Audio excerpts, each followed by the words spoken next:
अभी मुझे एक ही लाइन याद आ रही है कि नियम संहिता सबके लिए एक समान हो और समता का सबके ऊपर और सबके लिए गुमान हो।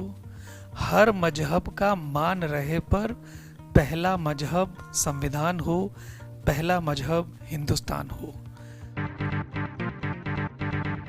पिछले 3 घंटे से हम यूनिफॉर्म सिविल कोड की बात कर रहे हैं और एक बात तय है कि आर्टिकल 370 से कैसे भी कम कंट्रोवर्शियल टॉपिक तो ये है नहीं। बट कितना भी लंबा जाए सेशन, दूसरे सेशन में करेंगे, लेकिन कंफर्टेबली सारी चीज़ें समझने की कोशिश करेंगे। तो ये किसी एक रिलीजन के लिए या दूसरे रिलीजन के लिए कंट्रोवर्शियल बातें नहीं है।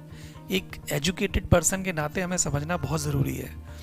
अभी फॉर एग्जांपल जो बॉलीवुड की सेलिब्रिटीज़ हैं, जो हम सभी लोग देखते हैं मूवीज़ में, उनके एग्जाम्पल से समझने की कोशिश करते हैं। चाहे वो धर्मेंद्र हो, सैफ अली खान हो, किशोर कुमार हो, AR रहमान हो, इंटरनेशनल पर्सनालिटी में माइकल जैक्सन हो। To begin with, if we talk about Saif Ali Khan की पुरानी जनरेशन और आज की जनरेशन, सैफ अली खान के जो पिताजी थे मंसूर अली खान पटौदी, क्रिकेटर भी थे। इंदिरा गांधी जी के टाइम पर 1970s में इलेक्शन भी लड़े थे। बहुत बड़े आदमी थे, हार भी गए इलेक्शन। गरीबी हटाओ के स्लोगन के ऊपर इंदिरा गांधी जी ने वो इलेक्शन जीता था। प्रीवी पर्स हटाया गया था, जो सारे के सारे उस वक्त के रूलर्स को ऑफेंड कर रहा था। Anyway, coming back, Mansoor Ali Khan Pataudi ji की जो शादी हुई शर्मिला टैगोर से हुई। शर्मिला टैगोर को इवन पद्मा कैटेगरी का अवार्ड भी 2013 में मिला है। शर्मिला टैगोर जी ने मंसूर अली खान पटौदी से शादी करने के लिए इस्लाम में कन्वर्ट कर लिया और आयशा बेगम बन गई।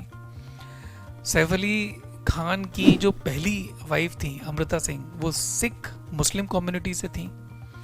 पहली मूवी इनकी बड़ी फेमस हुई थी बेताब वैली 1983 में, पहलगाम के पास में है, श्रीनगर में।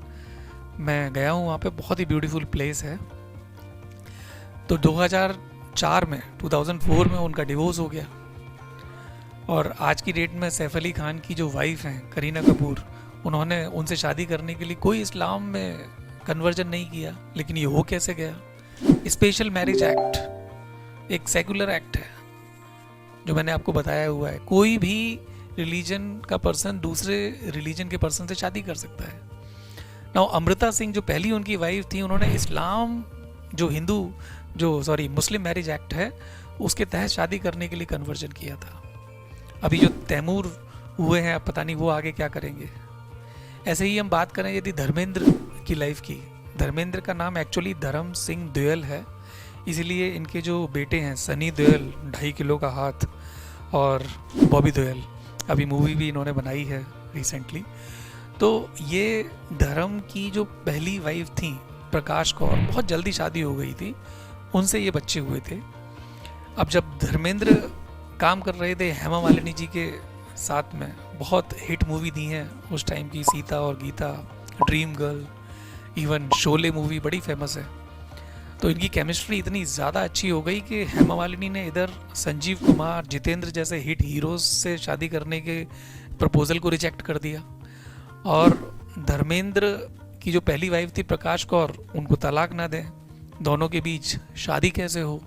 तो दोनों ने इस्लाम में कन्वर्ट कर लिया। धर्मेंद्र जो थे वो बन गए दिलावर खान और ये हेमा मालिनी जी हैं वो बन गई आयशा बाई आर चक्रवर्ती।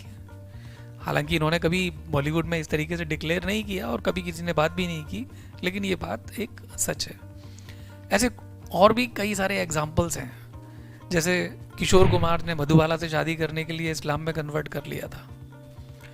ऐसे ही अल्लाह रखा खान, AR रहमान जो हैं, इनका असली नाम दिलीप कुमार है, इन्होंने इस्लाम में कन्वर्ट कर लिया। इंटरनेशनल पर्सनैलिटी की बात करें, माइकल जैक्सन, इन्होंने इस्लाम में कन्वर्ट कर लिया, नाम रख लिया मिखाइल। सो जो रिलीजन है और जो एक्ट बने हुए हैं ये कन्वीनियंटली यूज हो जाते हैं because personal life is above everything. भाई मियाँ बीबी राजी तो क्या करेगा काजी, कैसे भी करके रास्ता तो निकाल ही लिया जाता है। कुछ लोग मुझसे ये भी पूछते हैं सर हिंदू मैरिज में भी 2-2 वाइफ एक साथ रह रहे हैं और या अलग अलग रह रहे हैं। अरे भाई सेकंड वाइफ को प्रॉब्लम नहीं है, फर्स्ट वाइफ को प्रॉब्लम नहीं है, मैनेज हो गया कैसे भी करके, चल रहा है काम। बट जब लॉ की बात आती है तो इतनी मैच्योर्ड सिविलाइज्ड सोसाइटी में जब इतने सारे जुडिशियल वर्डिक्ट्स आ गए हैं, इतने सारे लॉज आ गए हैं, तो अभी एक टाइम आया है कि इस आर्टिकल 44 को हम एक रियल कलर दें। अभी हम समझने की कोशिश करेंगे कि किस तरीके से शायरा बानो का केस, शाह बानो का केस कितना लंबा गया और जुडिशरी ने समाज की आंखें खोलने की कोशिश की, लेकिन पॉलिटिक्स वो भी बीच में आ जाती है। तो आगे बढ़ते हैं इस बॉलीवुड के एग्जाम्पल से और समझने की कोशिश करते हैं कि दूसरे जो रिलीजन हैं वो किस तरीके से फिट इन हो सकते हैं यूनिफॉर्म सिविल कोड में। और मैं अगेन यही बात कहूँगा कि यहाँ पर हम टॉपिक को समझने की कोशिश कर रहे हैं। मेरा ओपिनियन यूनिफॉर्म सिविल कोड को लेकर या उसके बाहर न्यूट्रल है एंड एजुकेशन से और एग्ज़ाम से कनेक्टेड है, जिससे मार्क्स आपके अच्छे आ पाएँ।